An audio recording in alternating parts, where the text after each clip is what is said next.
It's time to step out now, into cosmos, into mythos, into psyche.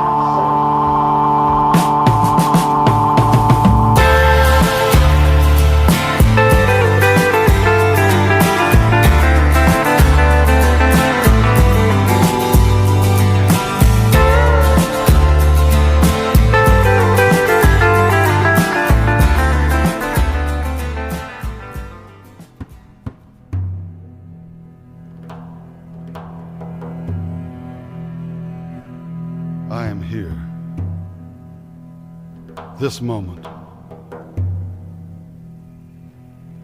inside the beauty,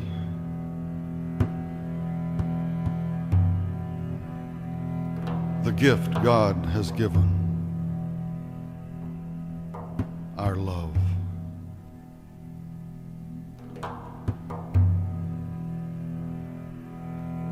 This gold and circular sign means we are free of any duty. Out of eternity,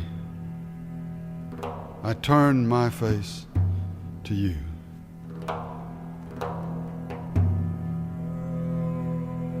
And into eternity.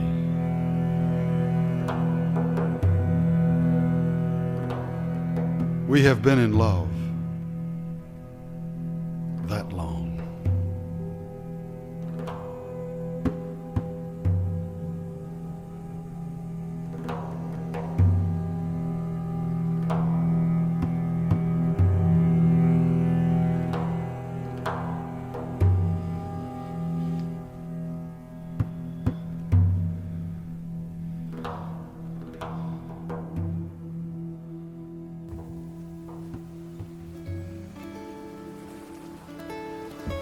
That was some Rumi being read by Coleman Barks.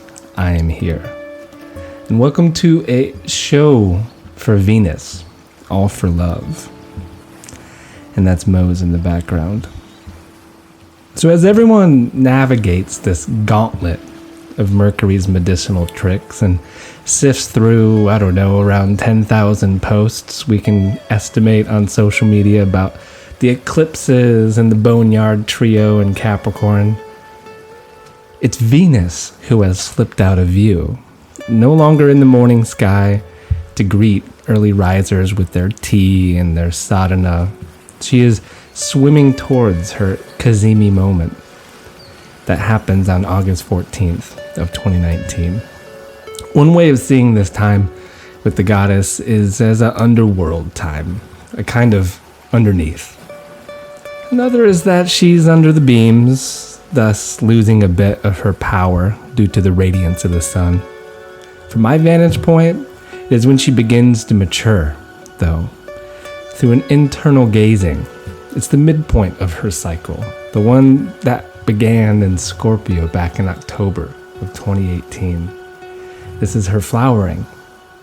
And again, this is a show for Venus, a prayer sent in her ocean breeze, an offering for all of her teachings, including the anxiety, the grief, the longing, and the sobriety. It is a show showing my affection, and may it rub off on you as well. And as a side note, undercover ops, that is, she is going to visit the dragon Rahu Ketu, and she's also going to oppose Saturn and Pluto in the coming days. So if you're listening to this on time, that's going to be July 16th and 17th with Saturn in the nodes, and then she'll oppose Pluto on the 21st.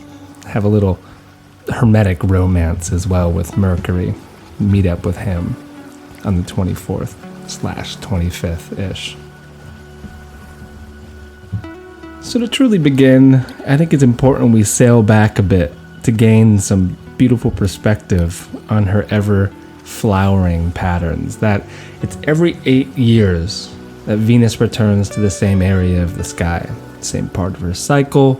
So no matter where we're at in the 584 days of any of her cycles, it is a part of her sacred geometric flower of 5 points she is painting in the starry firmament.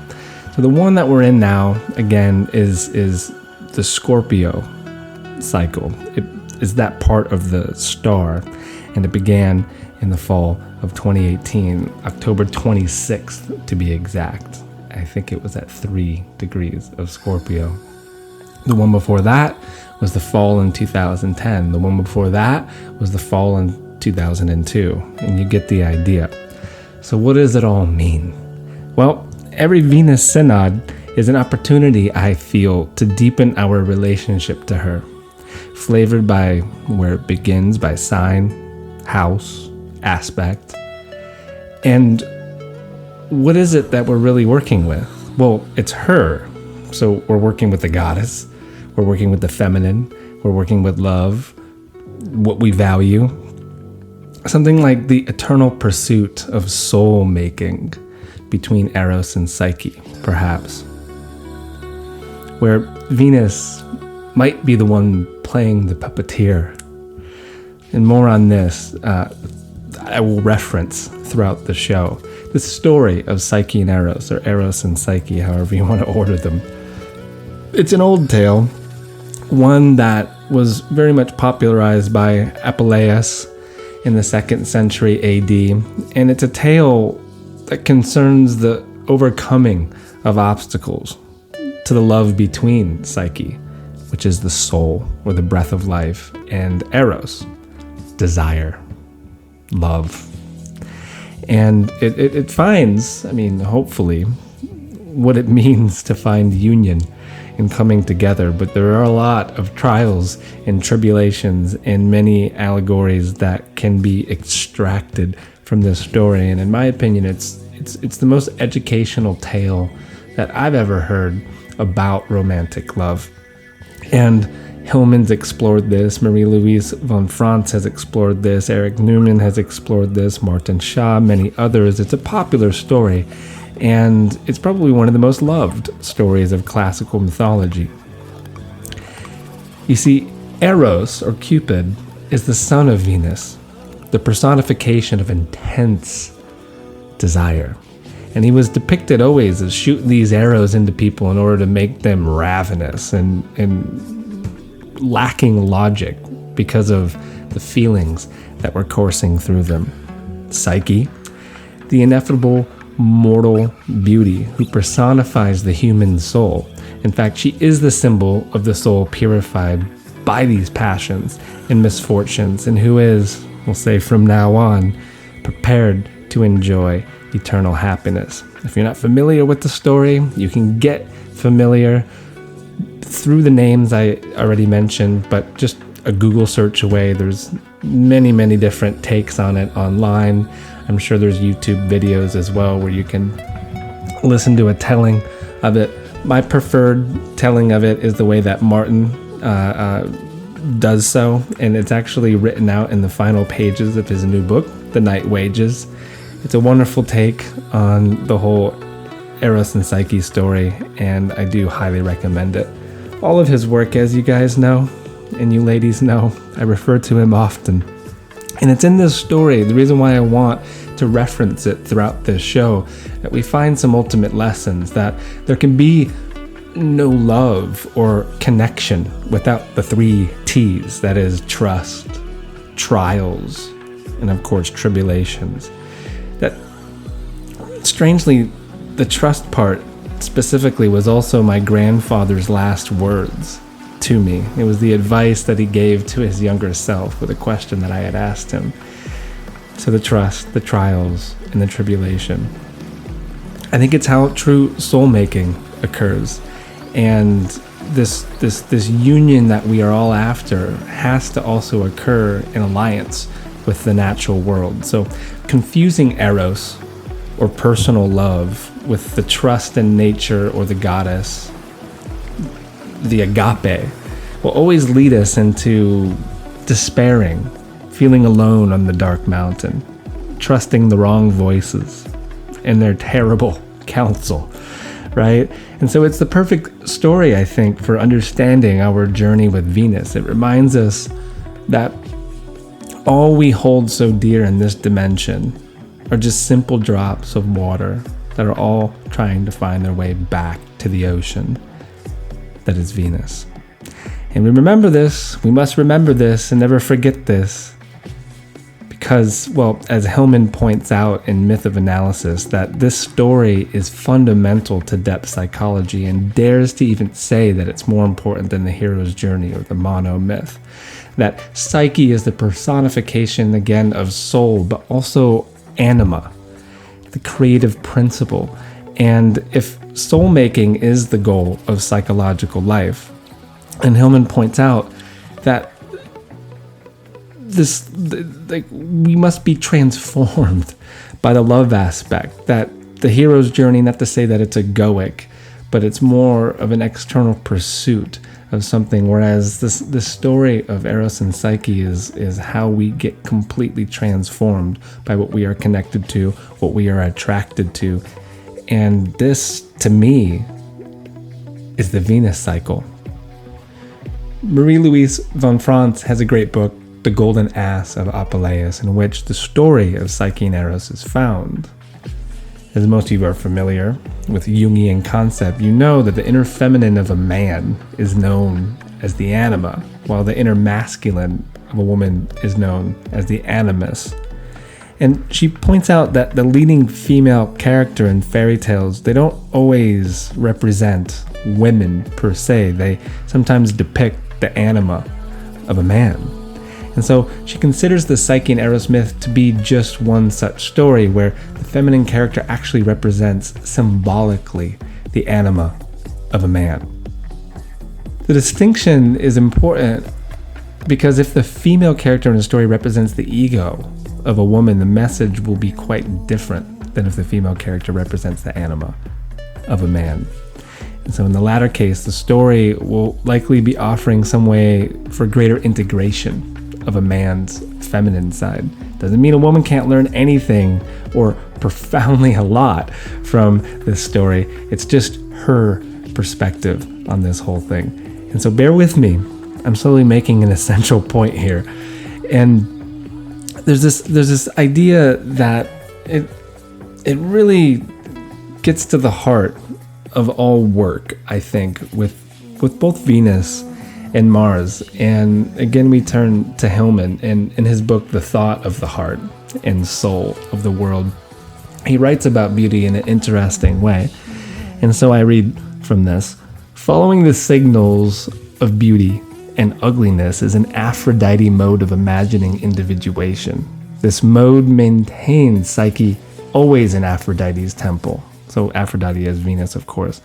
All the while we go through the world making soul. The motto that the world is the place of soul making, of course, comes from John Keats. And it was Keats who also said that beauty is truth. And he said, I am certain of nothing but the heart's affections and the truth of imagination. Certain of nothing but the heart's affections and the truth of imagination. Also, from my experience, what drives the entire Venus cycle is something like these resonances in the deep abyss of our being, like the lightning flashes of the eternal in this flow of time. We know what we're attracted to. We know what we are repulsed by.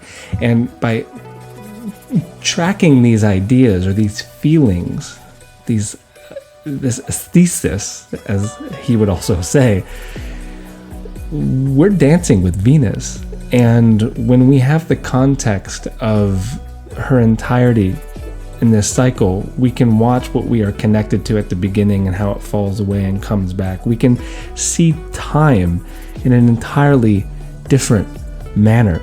And this is what Venus cycles do. All planetary cycles work like this. And so it adds, not just plainly adding some context to working with a planet, but it actually is the true nature of their light and their time signature, and perhaps how we are also being dreamt.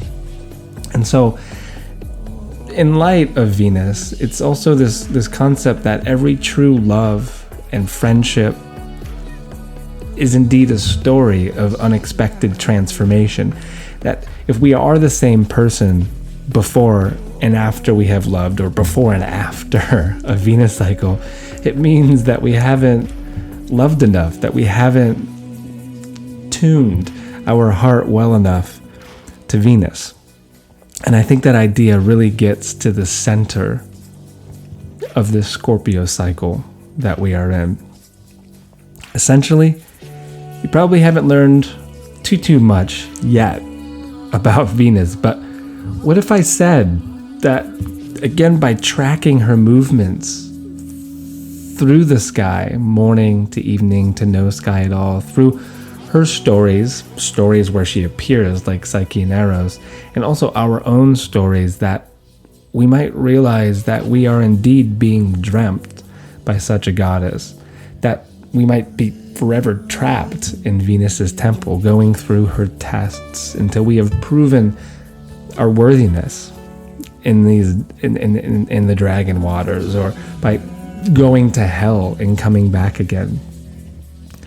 That to be afraid to love is a cowardly way of living. To be afraid of being hurt again. That we always must re-enter her temple, right? And the story isn't enough because, as you all know, it's the way that I work. Story makes sense to me. I know how to find meaning, it seems, in story. Then there's hard and luminous mathematics to back up all of what I'm saying. And so the 5-pointed star that she creates in the sky every 8 years, whether you see it as a pentacle or some sort of a rose pattern, it's completely related to sacred geometry, or the golden mean, or phi, and also the Fibonacci sequence. So here's why. As Venus makes these 5 points in 8 years, the 5-8 ratio, when they divide together, is 1.6, and that goes on. Well, this is interesting because it's 1.6 years. That is her synodic cycle. And this ratio is also phi, the divine proportion in sacred geometry. And it's this that shows up everywhere in the physical universe. Everywhere. Shells, galaxies, mycelium, the unfolding of flowers, our own bodies. It is everywhere. And also the numbers within the Venus cycle also appear within the Fibonacci sequence. And so if you are familiar with the golden mean, or phi, it is her cycle that in a way draws it into being. And there's also something around harmonics as well that I think is really interesting. And there's this book that has been sitting with me since I've been here in Dartmoor. And I'm slowly leafing through it, and there was this amazing thing that I found on the 40th page, which is also a Venus number. And it says something that really gets to the heart of all of what I'm attempting here, is that Pythagoras and Plato said that the soul of the human being is pure harmony. That this is not only supported and proven by many scholars, but one has also made the experience that a well-proportioned human body with its limbs displays the same as musical proportions as well, and it goes on and on. If you're not familiar with this, I suppose you can just read the Da Vinci Code or something like this that deals with it too. But distilled to the simplest point, I think experience is really the only true teacher. That getting to know Venus, knowing how to track her, is the most important thing to get properly claimed by her vibrations, to experience that thing called phi in our lives. And so my purpose here, the reason why this show is all for Venus, is that I want to share my love for her in these cycles, and I want you to maybe experience a little bit of that as well, and fall right into it with me, kind of like Psyche did off that black mountain when that sneaky zephyr wind came to bring her to the god house.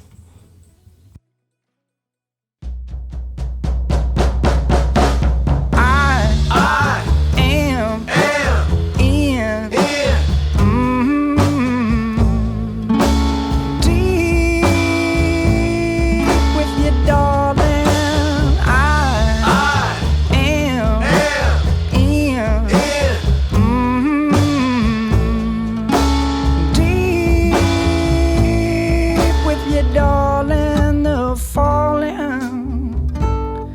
that is ours to enjoy, the opening that is ours to explore. Now go on, come on, go on, let's fall in.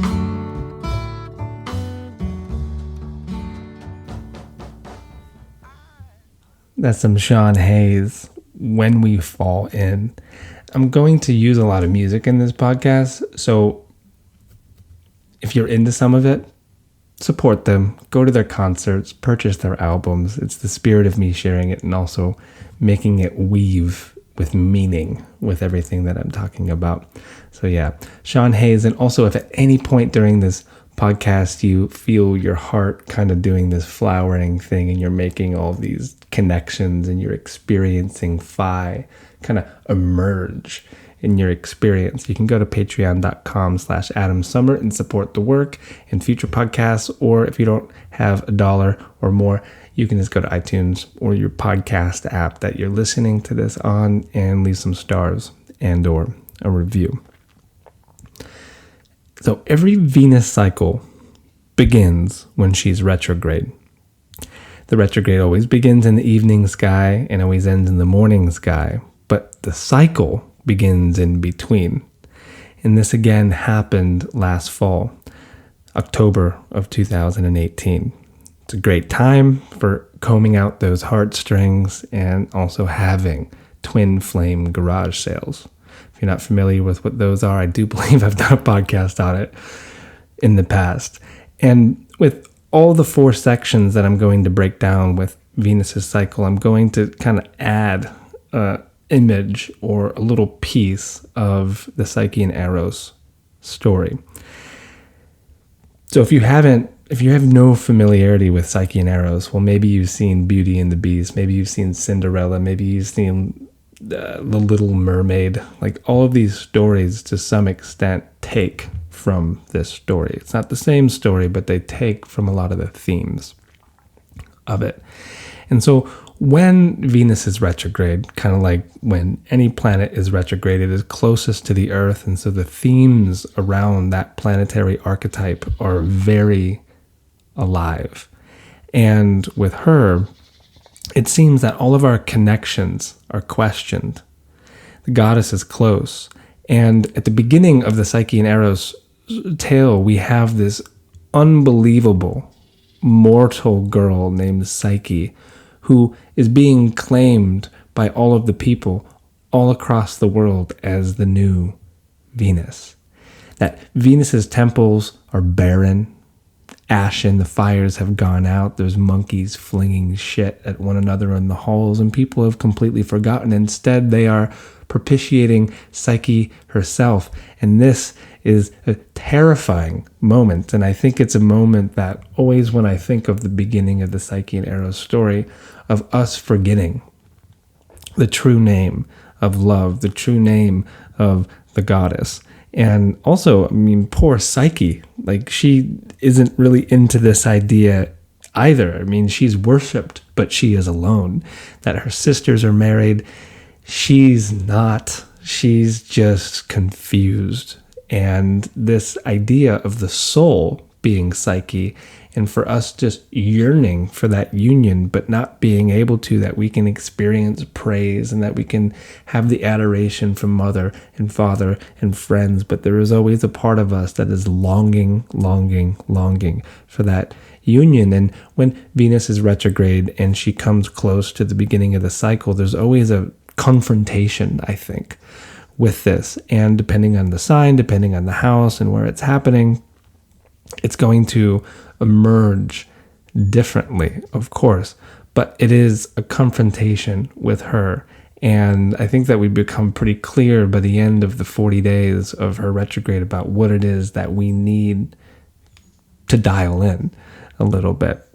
And so the last one, think back with me, if you will, to the fall of 2018. It happened in Scorpio. It dipped back into Libra, but the actual cycle started in Scorpio. And so we're at nearly the midpoint at the moment of this cycle. And what were the themes for you? Because there's always some human drama There's always some misplaced desire that comes onto our screens. And being that it was in Scorpio, there's hidden motives, there's, breakups, which is pretty standard for Venus retrogrades. Also, running into old lovers, which is an unbelievable manifestation of a Venus retrograde time. Death. A dear friend of mine committed suicide, and I heard a few other stories that happened with this one. Just an overall intensity, mistrust, we can say pupation as well, that was occurring within this. And to also deepen it elementally, that Scorpio is fixed water. And when water isn't moving, it's not healthy because it stagnates and bacteria grows in there. Mosquitoes float to the surface. The atmosphere becomes parasitic. Water needs to flow. So when Scorpio is healthy, it's kind of like a gargantuan iceberg floating happily along in the impossible depths that carries the history of the world in its icy cores. So what emerged last time could have been literal around some of these metaphors, but it doesn't have to be. Did a whole show on it called Venus Trick or Treat, because it was right around Halloween. I point you back to that. And also all the characters that were in my life around that time, my friend who took his life, all the people that I was around in Crete when I was at that storytelling retreat, everyone had Venus and Scorpio. And even when I returned to the mainland, it was Venus and Scorpio people that were a part of the story. It's unbelievable how it manifests like this. And so I do challenge you to look back, maybe even pause the show right now to kind of scour your biography and search for a lot of the lessons. Where was it happening in your chart? What people were you hanging out with? Who were you in love with? All that kind of stuff. And then get their charts and see the whole Venus and Scorpio theme taking place. And so bringing it to the present, this part of the cycle, I think it relates a little bit to redemption, that whatever manifested in the beginning is now resolving itself to some extent, that the shit that was shaken up then is now settling to the bottom of the looking glass. It's becoming clear water, healthy water. And if water is life, well, we'll get more into this in a little bit. We're jumping ahead in the cycle. And as she moves direct, because she's not retrograde right now. In fact, she just disappeared from the morning sky and is headed towards the other side of the sun. And so she's going to revisit all of the degrees that she was in when she was retrograde, and also the degree that marked the beginning of this cycle. She's going to revisit all of this in the fall, but from a different vantage point, direct motion instead of retrograde. What's even more crazy, bringing in the 5-star point of the Venus cycle, is that this repeats itself just a degree or two off every 8 years. So you can look back to 2010 and see how the themes were very similar, 2002, 94, 86, and keep going back depending on how old you are. And you will see that the goddess has been working on you in a very similar way every 8 years. And again, we're just focusing on the Scorpio star right now. And Ariel Gutman has a great book on this. We've also done a podcast on it called The Venus Star Point, where you can find, what cycle were you born in? What is your Venus star point? What does that mean for compatibility? All that kind of good stuff.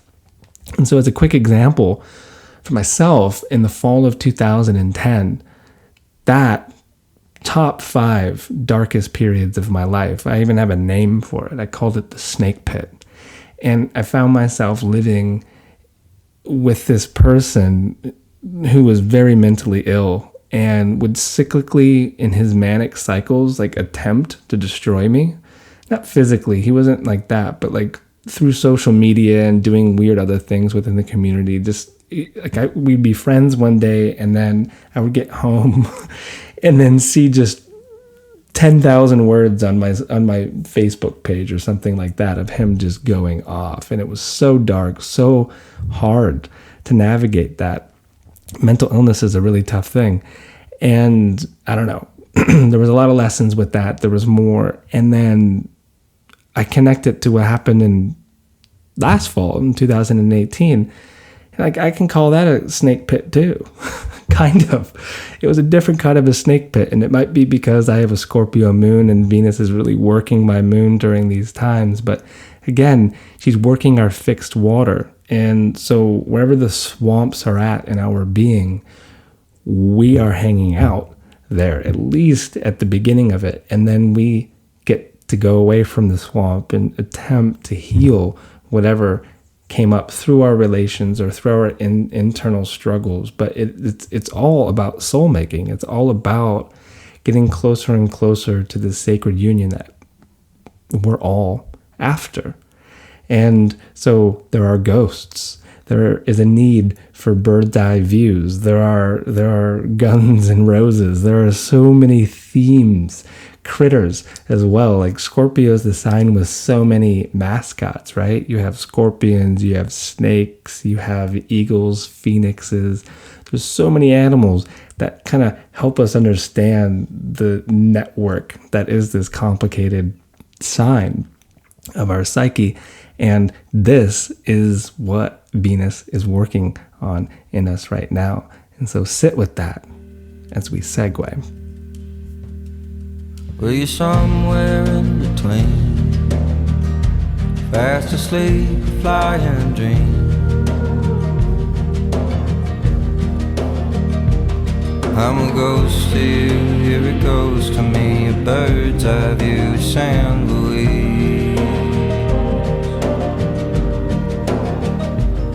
I'm a ghost to you, here it goes to me, a bird's eye view, San Luis.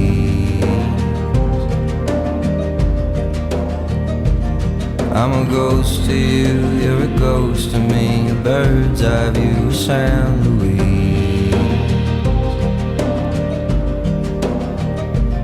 I'm a ghost to you, here it goes to me, a bird's eye view, San Luis.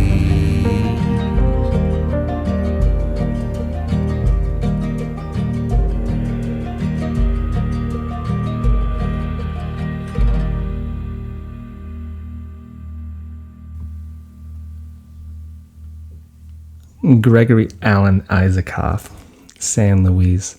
Such a beautiful video for that song. And if you've been with me for a while and you've listened to the shows when I was living in the San Luis Valley, well, watch the video for that song.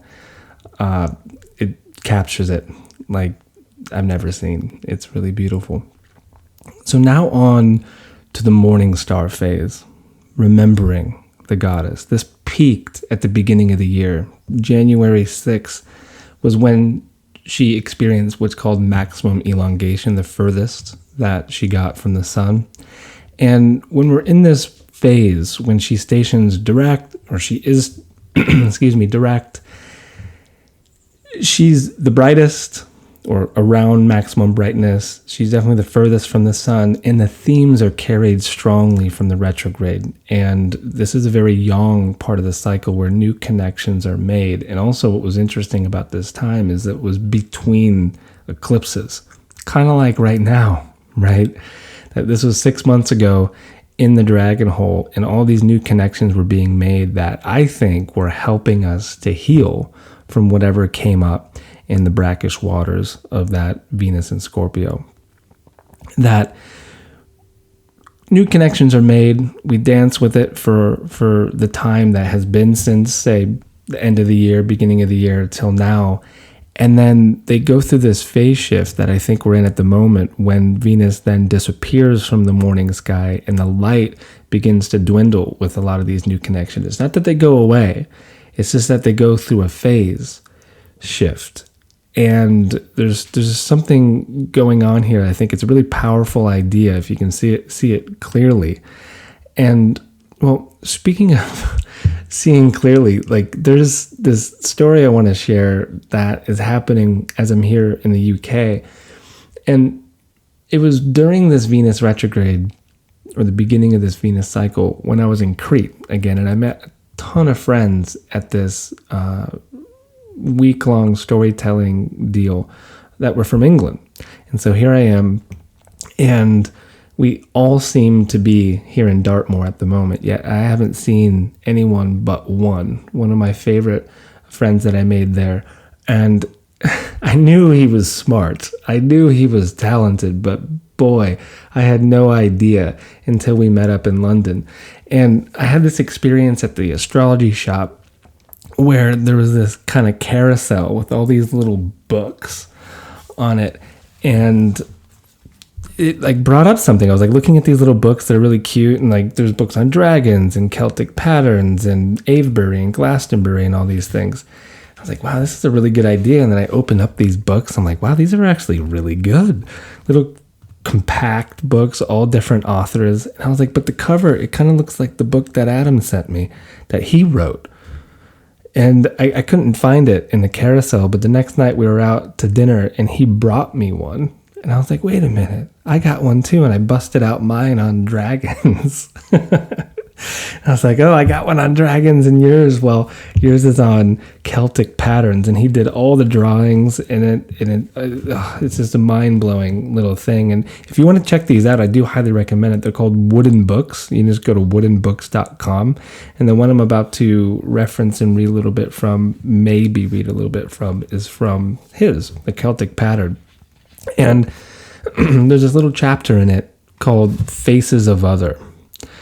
And it's about hand mirrors. And it reminded me around the fact that Venus, the symbol for Venus, is a hand mirror, isn't it?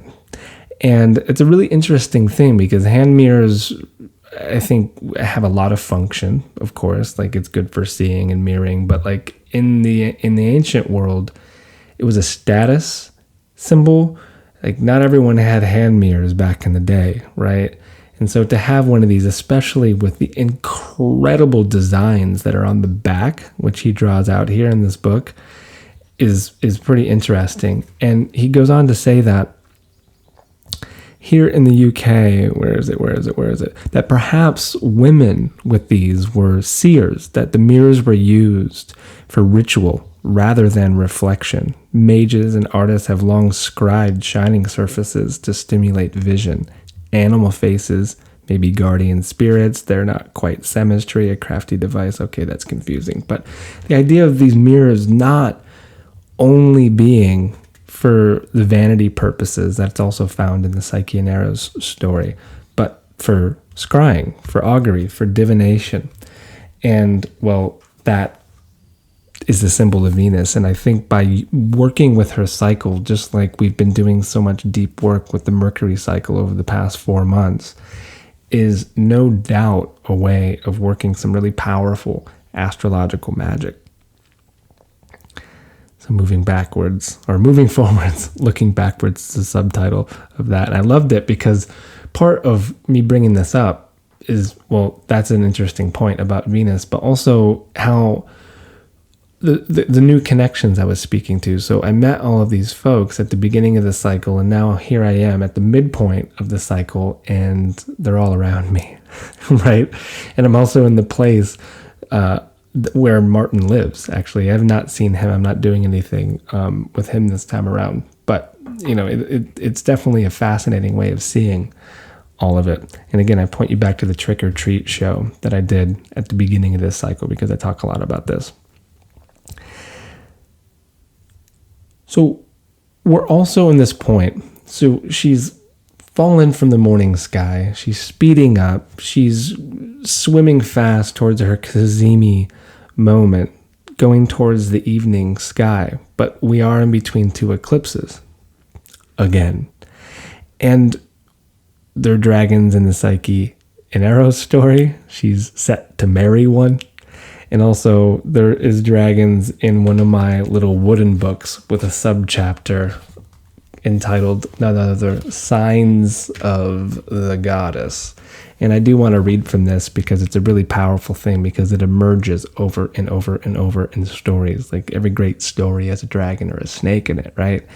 And so this is from the wooden book written by Joyce Hargreaves, A Little History of Dragons. This is what I got at the astrology shop, actually. I felt very blasphemous, but not so much because I'm using it on my podcast now. From the very earliest times, dragons in the West have been intimately connected with earth goddesses in particular. and women in general. In early Mediterranean art, the mother goddess is often shown in the company of a dragon. And you see this in the universal egg with the serpent that is coiled around it. You see it in the goddess Bao to the left of the tree of life.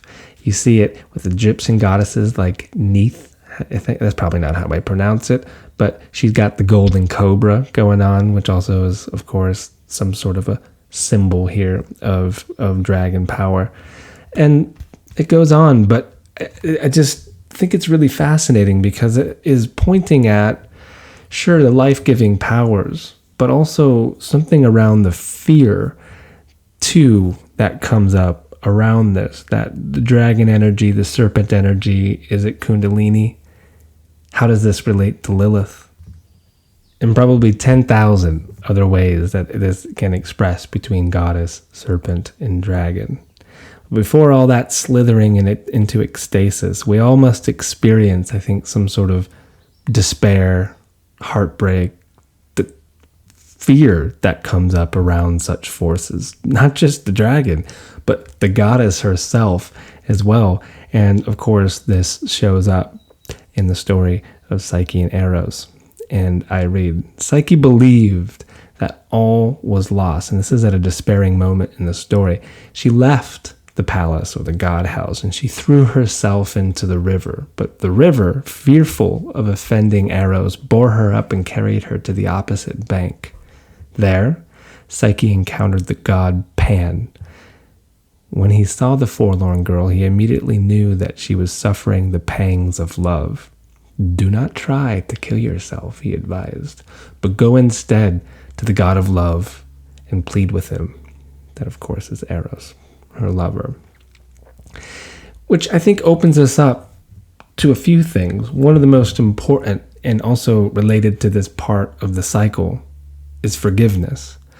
For making our breaches of trust known on our knees, with our hands on the earth, with the wild man or the wild woman looking over us. It's a moment of rewilding, but it's also a very natural moment of making things right. A great remembering, right? Like, we're all animals. We all have been shot by Cupid and done stupid things before. And so what to do, right? Like we need to wed the spiritual and the animal together. Like Pan, like mythic creatures like Chiron. They teach us something that's really important about the business of soul making. And so grief and praise are essential ingredients as well in the Venus journey, but also the Eros and Psyche myth. And I think lots of us have confronted this in the previous month as Venus has peaked, she has begun to disappear, and there's a reverberation, almost an echo, who is also actually present in this scene with Pan. There's an echo that is coming from the beginning of the cycle where it's a question of, well, where are we at with the themes that emerged, with the people that were a part of that plot at the beginning of the cycle? Where was it happening in our charts? If you don't know, find it, sit with her. Where are you at in the forgiveness? Where are you at in the grief? Where are you at in the celebration? I mean, however the story is playing out, it's simply an echo of what was coming up at the beginning of the cycle. And the most important thing to remember is the unconditional.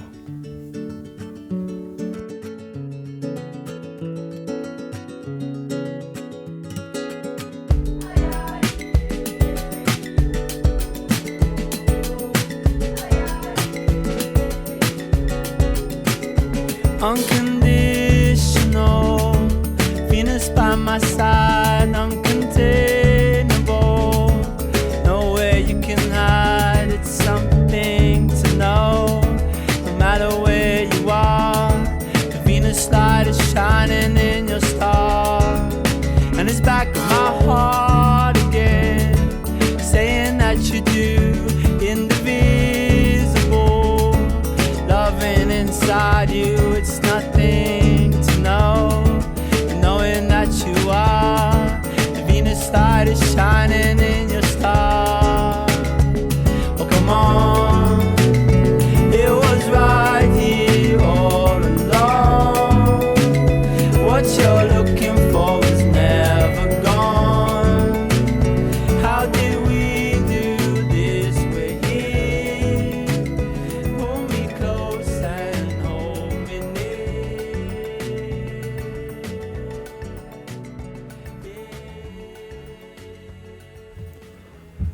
I swear I have not been in any public place since being in the UK where Nick Mulvey is not playing. I think it's amazing. It's kind of like Gregory Alan Isaacoff in Colorado, to be honest. He's playing everywhere. And it makes me very happy because it's such high vibe music. And it makes me even happier because he's coming on the podcast soon. My friend that I'm staying with is really close friends with him. And that's who that is, Nick Mulvey, Unconditional. Highly recommend his album, Wake Up Now. It's so good. And it leads us into where we are now.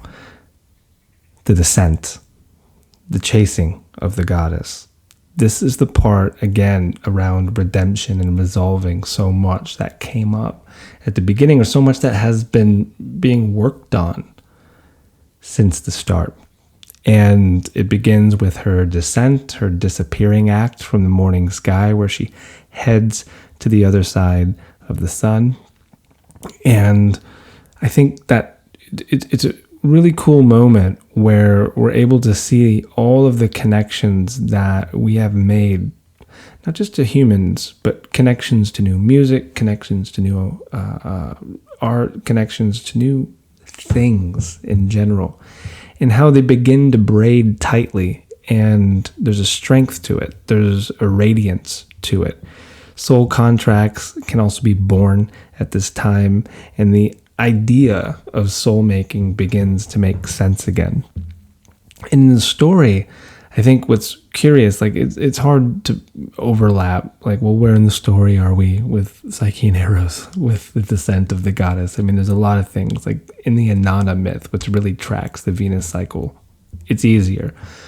Psyche and Eros, it's a little bit more challenging, but I do think that there's something quite interesting around the bolt of hot oil that occurs, where she had been in the god house with Eros and hadn't seen her lover, and her dark sisters had infiltrated her mind and made her believe that she had a dragon lover. And so they gave her a lantern and they gave her a knife to see exactly who this man was. And so in the night when she realized that she was actually making love to the god of love himself, she accidentally drops a bit of oil on his shoulder, and he freaks out, flies out the window, and it's the feeling of betrayal. It's a feeling of, oh no, we have to make this right again, how to make this right. And this part of the story could easily be also the retrograde part of the story as well, but more, I think, how, at least I've heard it in all of the tellings, how it begins with getting to know Psyche and her own longing and despair in her situation being the new Aphrodite. Like, that to me makes a lot more sense with the beginning of the Venus cycle, whereas this one is this pivot to the whole story where the union was happening and then there was this moment of mistrust and the bond is temporarily broken. And I think that's, well, a lot of our connections are tested at this part of the cycle. Like, are we still committed to what we love? Again, whether it's a human or otherwise. And when Venus is on the other side of the sun, she's missing for much longer from the sky than when she is retrograde. And that's just astronomy. So she doesn't even come back to the sky this next time, the evening time, until October 1st or around then. It's kind of maybe late September, maybe a couple days after the 1st. And so in Demetra's book, Demetra George in Asteroid Goddesses, he says that Psyche, the archetype, is connected with psychic sensitivity, especially towards the mind and feelings of another, but also with being able to feel and communicate with nature. There are 2 points right there that are so huge. Is that with the Scorpio component, there is also a psychic sensitivity, even like a probing that is there, and it teaches us how to trust our doubts, to not be always suspicious, but to trust the feelings that are basically flagging certain themes, certain people. And if we don't pay attention to those intuitions, then usually we get burned. Lots of the stories that I gathered around the beginning of this cycle were like that. The trust issues. And then also this thing around communicating with nature, which for me is one of the main ways I translate the whole Psyche in Eros story. So she goes on and says that the meeting of Pan by the river, when she's despairing and she tries to commit suicide almost for the second time in the story, it's very significant because Pan is the faun, the god of the wild, the horned deity known for his sexual powers. Nature takes Psyche under her wing. Every soul on the path of individuation is cherished by nature, rewarded by nature, right? And so that scene is the making of Psyche in the sense that it shows her connection to nature because the soul's separation from nature is an illusion of mind. And by throwing herself into the river in her despair because she lost her love, she didn't trust the cloakingness of not going to her sisters and not listening to them because, well, Eros warned her that her sisters would destroy their bond. Well, in this moment, the archetypal powers of nature symbolized by Pan begin to evolve Psyche spiritually and bring her in deeper union with the natural world. I really think that there's something really powerful about the Venus cycle. She does rule Taurus after all. And the Psyche and Eros myth it's very animistic in nature, and it's a rewilding tale, at least if you see it from that angle. And so, again, from now until October, she's gone. She's not gone till November. She's gone till October. And she is, at the moment, paddling swiftly towards her Kazemi, her triumphant moment in the heart of the sun, which is going to be on August 14th at 21 degrees of Leo. You can see it as Venus's full moon. A realization of what it is we love most and what we are willing to do for it. And to attempt to bring that into beautiful focus, think about your connection to the natural world. Think about your connection to the animal, to the plant, to the mineral. Think about your body, right? Like, where's your connection with all of this at the moment? And there are some immediate tests on the horizon. Again, she's visiting Rahu and Ketu in the coming days. She's opposing the Boneyard trio.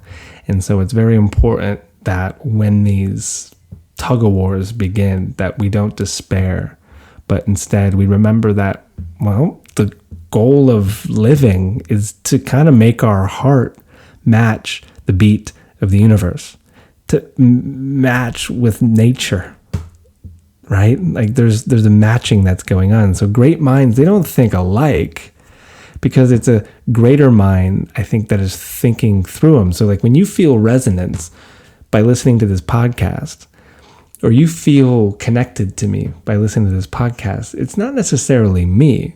We could say it's Venus. We could say it's some other harmonic, if we are harmony on a soul level that you're resonating with, which is good. It means that you're doing the work, I'm doing the work. We're trying to learn through these cycles together. And I think that's ultimately what she's always trying to teach us. And she'll keep coming.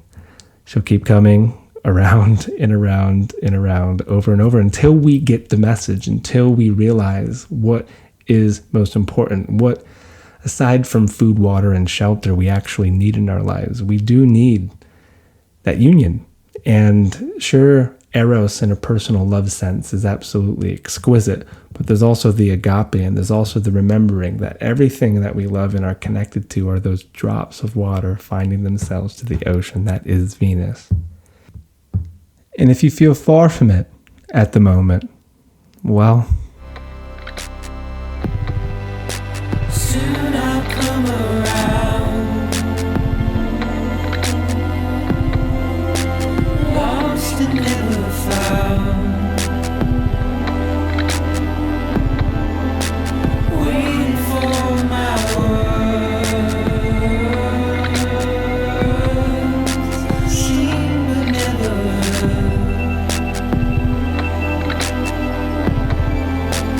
buried underground.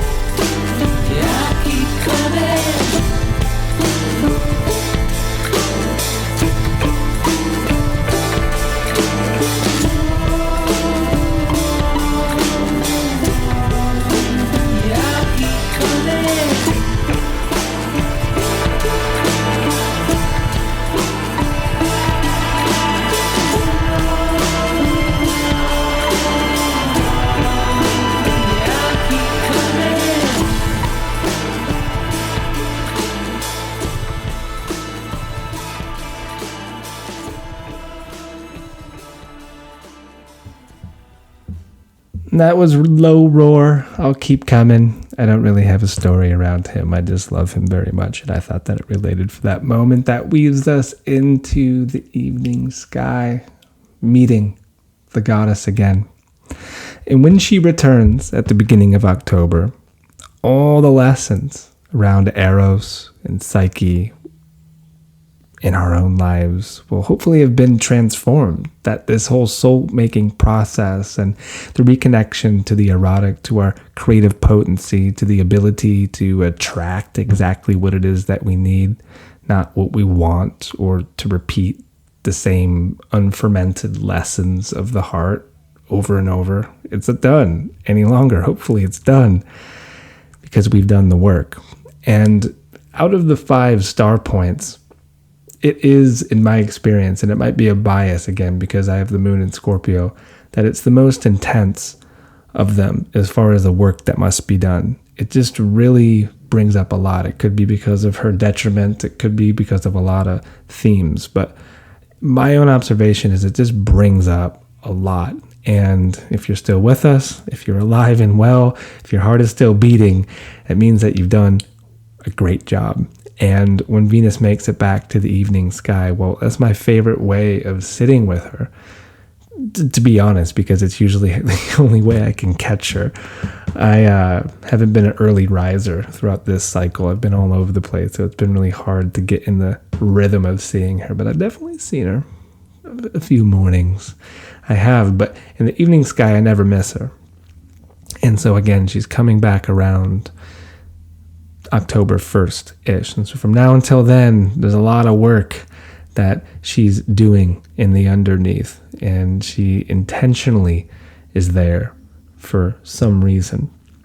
And I want to share this too, because this is a really great epiphany. I think that might help you to connect some dots in your own life. And I was thinking, as far as the time that Sherry and I are doing the Dreaming with Chiron retreat. If you haven't heard Sherry and I talk, the last podcast is the two of us, and we're running this retreat in the fall in Colorado that ends pretty much right when Venus comes back to the sky.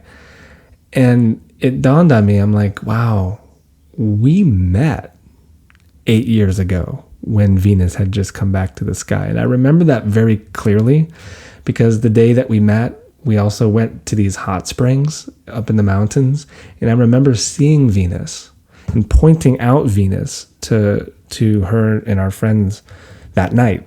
It's like, there's Venus. She just became an evening star. Well, that was the same Venus as the one that we are going to see in the fall.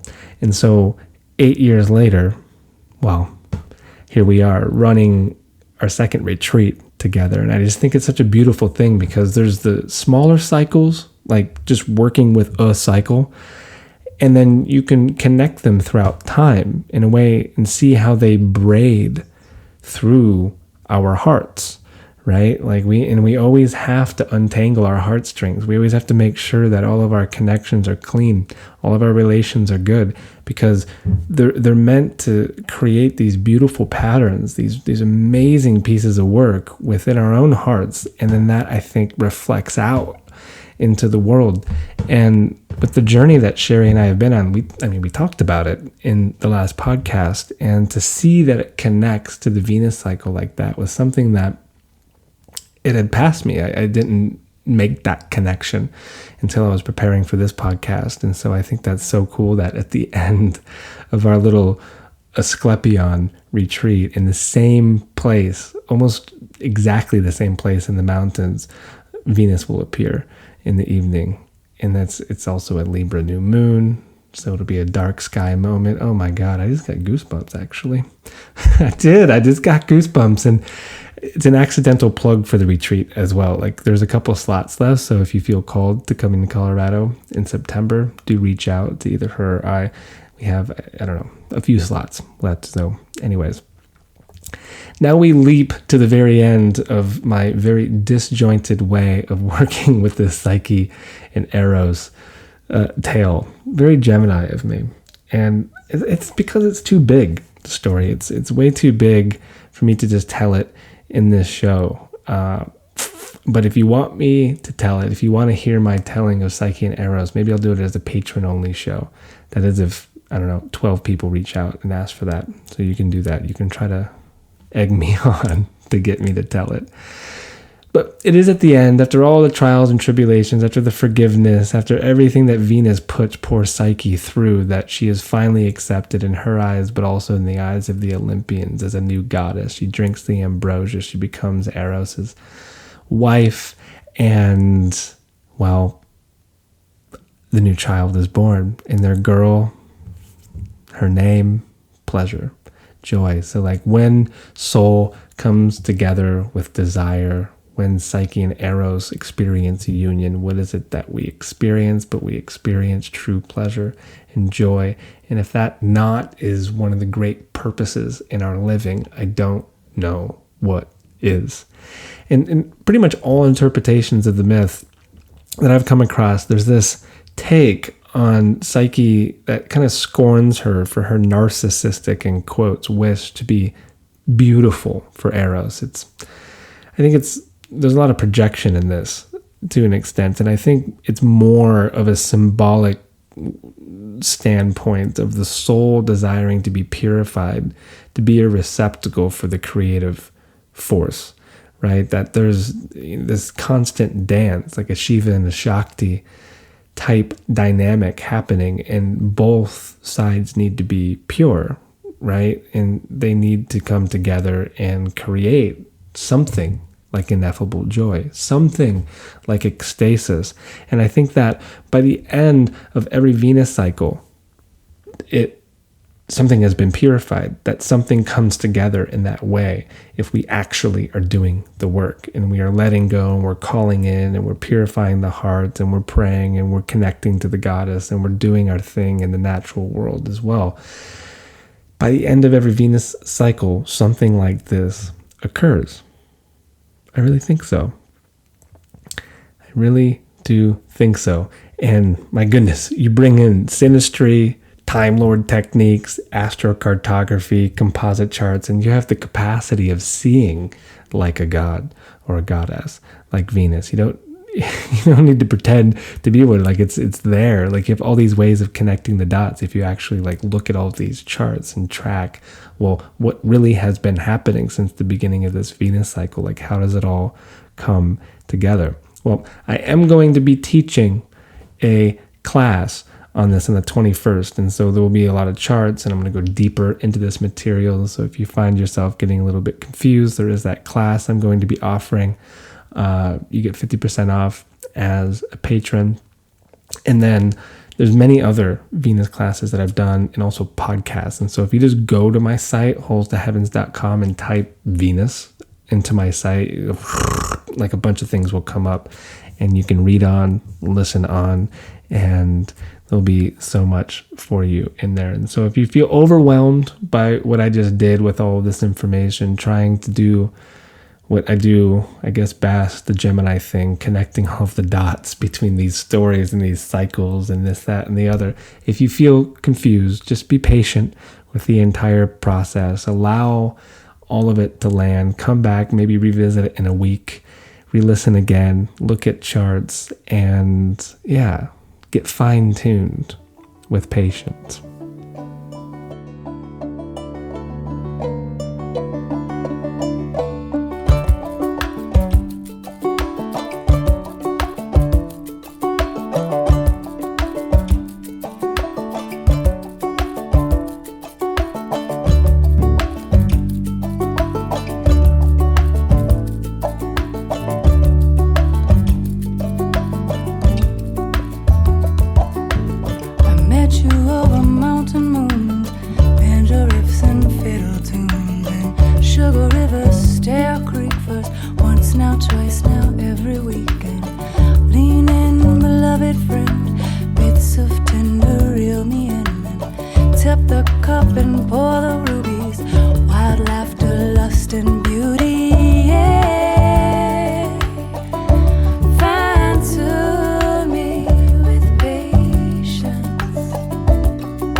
Novels of acquaintance.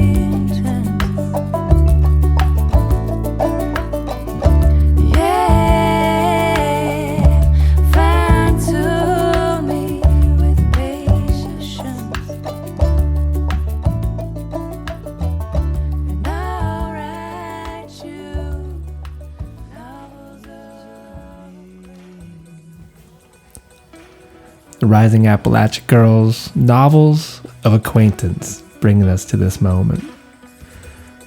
And that's all I got for this show. Just want to say thanks to Rahu, who's been eclipsing my Venus, and also Venus, who's been transiting over my Rahu, for all of these ideas. I hope that you enjoyed some of them. Again, I will be offering a class on the 21st on this, and we'll be going much deeper in it. And so you can go to my site, holstoheavens.com, to be aware of that. Sign up for the newsletter, subscribe to what I'm doing on social media if you want to stay tuned. Again, best way of supporting the show is patreon.com/AdamSummer. You can go to iTunes or the podcast app as well and leave some stars and a review. Few slots left for the Chiron Dreaming with Chiron retreat in Colorado in the fall, and so email me for that, or also you can go to the alchemyofArtemis.com and read about it on Sherry's site.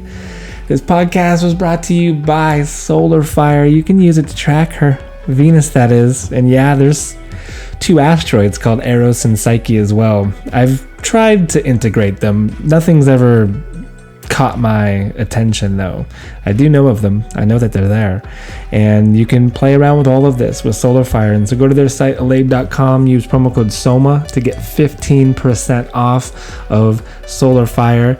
And this podcast is also brought to you by 4 Sigmatic to help you integrate all this information and also increase your connection to the natural world. It's probably a good idea you get some mushrooms inside of you. Lion's mane might be good for the mycelial web to introduce your brain to, or really strengthen your brain around all these tricks Mercury is playing.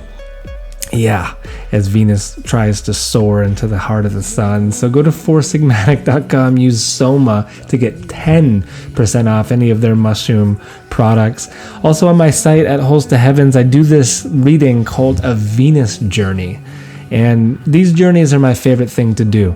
And with the Venus journey, we can go systematically throughout not only this cycle, but the previous ones, and we can work with Venus by progression as well. It's amazing. It's a really good thing. And they're 50% off. Each reading is 50% off in all of the journeys. And so I'm going to leave you with a song by Ben Howard, a man from this area where I am at the moment. The song is called Only Love. He is ruled by Venus. At least his sun is, because he's a Taurus. And I think it's the best final song to take us out from this show for Venus. All for Love. In the background, Mose. That's M-O-S-E. And so long days and pleasant nights, my friends. Be well, be kind, and I will talk with you soon enough. Ciao. Thank you again for listening to the podcast. Sorry I wasn't able to share the song. YouTube is a bit more strict than the podcast apps. So if you'd like to listen to the whole show, go over to Spotify, the podcast app, SoundCloud, or really wherever podcasts are found. This is Tree Theater. Ciao.